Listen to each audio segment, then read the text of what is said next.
Okay, so I had a request to show how to cover with OS film, so we're going to try to walk you through the process of doing this. This is a 50-foot roll of OS, or it was when I started with it, and we're going to first unroll the film, and then we're going to crinkle it so that you get that perfect covering job that you see the best models having. And we're going to show how that's done without tearing holes all in your expensive film. So the film comes out in a rolled up form with protective tissue paper on it. They keep a piece of masking tape on the edge. You want to get that as far from the film as possible once it's exposed, or it will grab hold of it. So we roll our film out, and we want to roll out more than we're actually going to use. And always put something out to keep it from rolling off the board, because it will when given the chance. Now that we've got all of this fragile film out, with clean hands of course, we take this film and we just carefully gather it up and bring out a little bit more. And we gently wad it up. You don't want to apply any more pressure than you have to, or bubbles will form in it and they'll pop. So you want to avoid letting air get trapped in the film. And you massage it with your fingertips. And you keep doing that, just working it around. And this, in addition to leaving permanent crinkles in the film, it also changes the static charge that's in it. And now, as you can see, the film is no longer attracted to itself as much, so you can easily spread it out. Now what we're going to do is we're going to roll up the part that we don't need.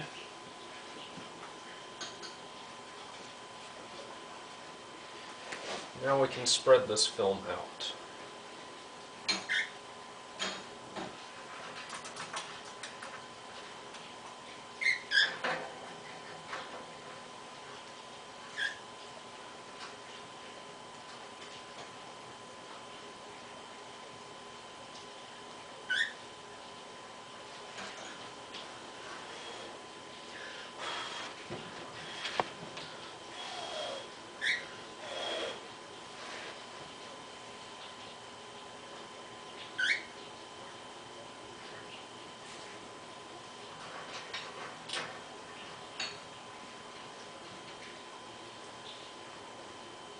Now you'll notice that I use a combination of breathing on the film and using my fingers to get it out as tight as possible.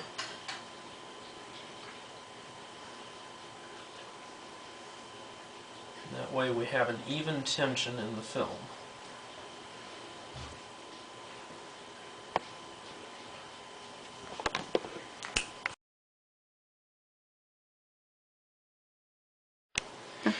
Okay, now that we have the film spread out, except for that spot, our goal is to go ahead and put it on a frame. You need to have one of these made up in advance for your covering purposes.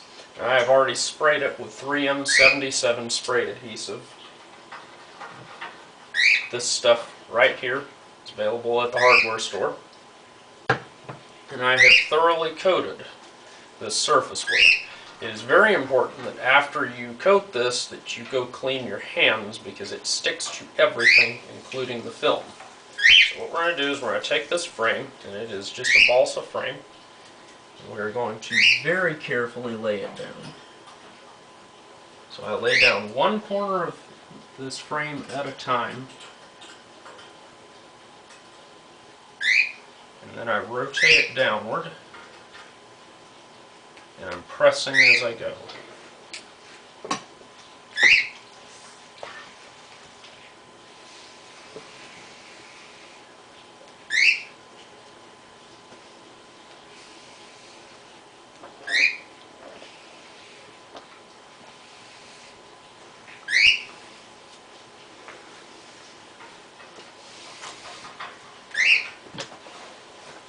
Now that I have the film attached to the frame, I'm going to take a pocket knife and gently run the blade around the edges so I can trim the film loose, because I'm a cheapskate and I do not like to waste OS film for anything.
And there, now I have 22 inches by 3 inches of excess that I can use to cover a propeller or something. And to preserve this, I actually just wad it up and stick it in the end of the tube, and it's safe. Now I come along the edge here. Notice I'm not pressing down, I'm just actually dragging the knife blade along. You have to be careful because I can leave a very ragged edge even doing it that way. If you actually pull the blade along, pressing, it'll shred the film. Now I'm going to take this paper and I'm holding the tape in a safe place.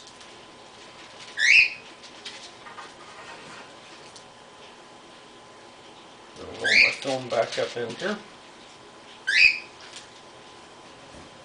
And it is stowed safely.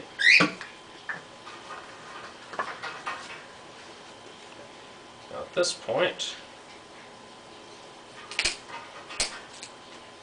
I can lift my film off and check for a few places where it's a little uneven.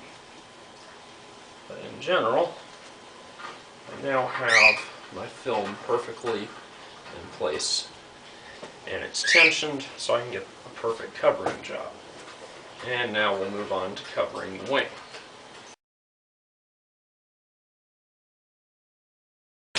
Okay, so we're going to use the 3M77, and sorry for the background, it's raining out here. We're out on the porch, but it'll work. So this stuff is light comparatively, but it adds a lot of weight. So we're going to use a misting method to reduce the amount of adhesive we get onto the frame to a controllable amount. So what I do is I spray some into the air and I move the frame through it.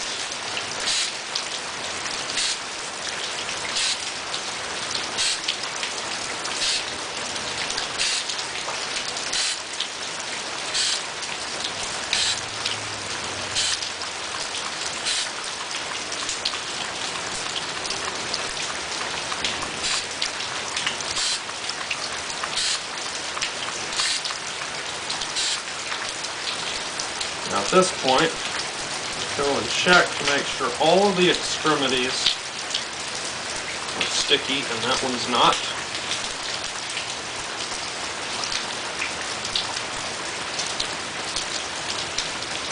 So, I have one area that I still need some adhesive.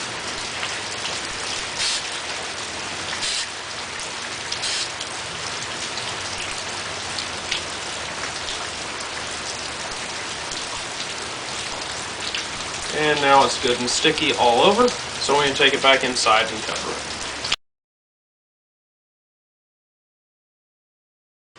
Okay, so the next step is we're going to take our frame, and we're going to cover this, this flying surface with it.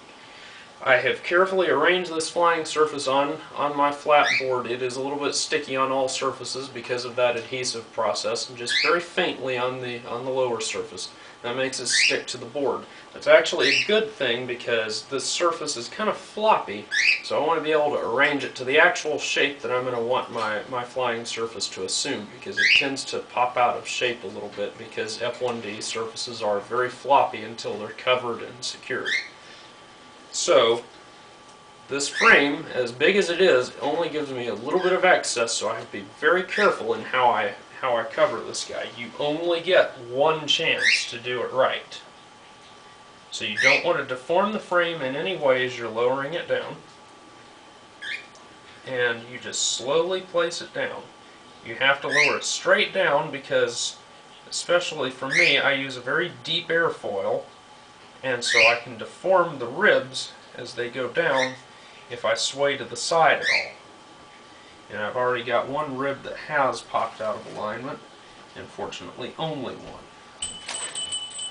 So I'm going to temporarily try to tack everything else down, leave that rib loose, and I'll come back to it. So with a clean finger, I just go rubbing all the way around. And secure all of the ribs that I'm happy with.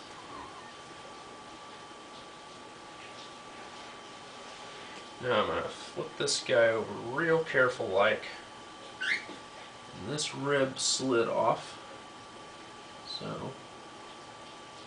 I can carefully lift it loose and place it back down.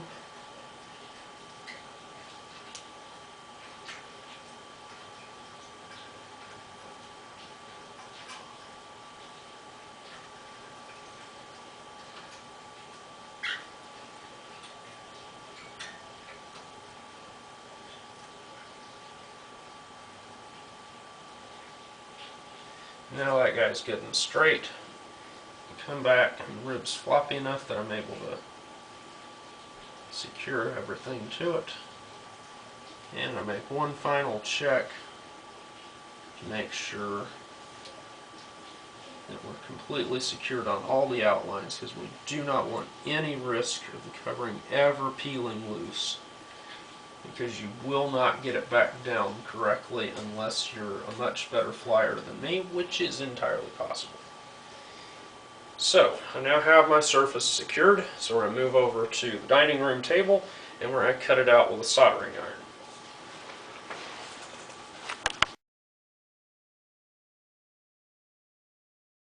Okay, so I've got about a 30-watt soldering iron here with a nice sharp point. I've got my flying surface down here. It is laid down upside down, so the lower surface of the wing is facing up. So I have the surface up here where I can touch it. And I'm going to just cut around this entire surface to cut it loose. I'm going to leave some tabs in various places to keep it falling completely down. So first thing I like to do is I like to come along and I get anything that's really close to the edge. And I do not actually bring the soldering iron up against the flying surface because the heat's going to shrink this covering and it'll shrink it back against the surface a little bit. And so I can move fairly quickly around here. So I'll cut that way. You got to keep the cord up off of your frame.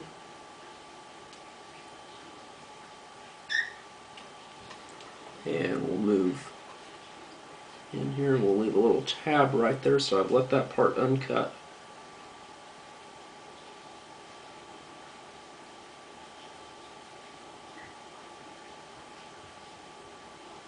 Yeah, I'm going to leave another tab and keep cutting.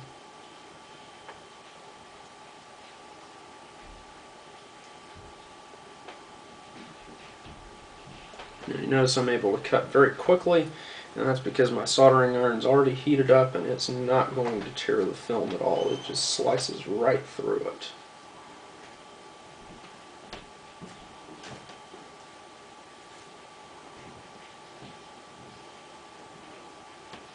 And so I'll leave one more tab. And just work our way on around here. As I come around this side, I'm going to just cut straight through. I'm not going to leave a tab. And now I'm going to cut this tab loose. Now I only have 2 tabs holding my flying surface in place. So I'll reach in, capture this one, capture this one,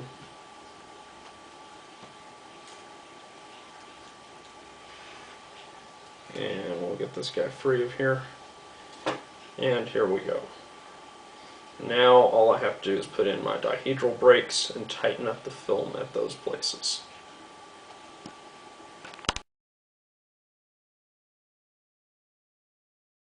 Okay, so we've got the dihedral set in this wing. I set one side and then moved my stand over to the other side. I've got marks here. That's how I set the span on F1D wings, because I make them overspan and then bring the dihedral back to get within the span limit. So when I do this at these brakes, the film becomes very loose. So while the wing is still tacked down, I come back with heavily thin 3M77. And somebody's going to probably ask, well, why don't you cover the whole wing that way? This stuff stays sticky forever in my experience, therefore I don't like using it to actually attach the film to the frame. So when I come back with it heavily thinned here, and we're going to use it to take up that slack, and I've got it thinned out with acetone. I find that works fairly well. And I'm just going to dip it in here, and it cinches up those loose spots perfectly. And then most of it is acetone is my thinner, and that will evaporate away, so I add tiny amounts of weight, and I get a perfect covering job for all my trouble.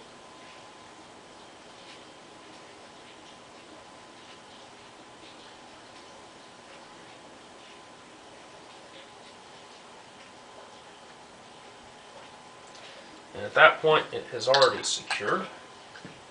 So now I can pull my pins loose here.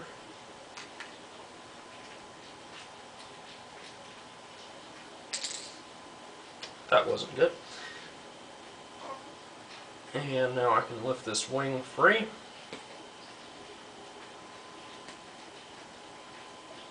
And if I don't destroy it,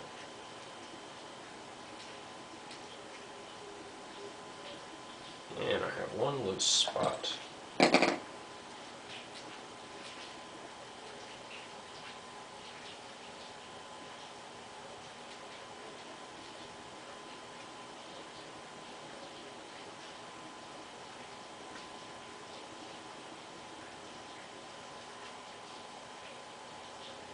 And there we go. Just tighten that more. And with that, my wing is completely finished. All I have to do is put tubes on it, and it is ready to attach to a fuselage and be used. So that's how you cover an F1D wing, and I hope that has helped.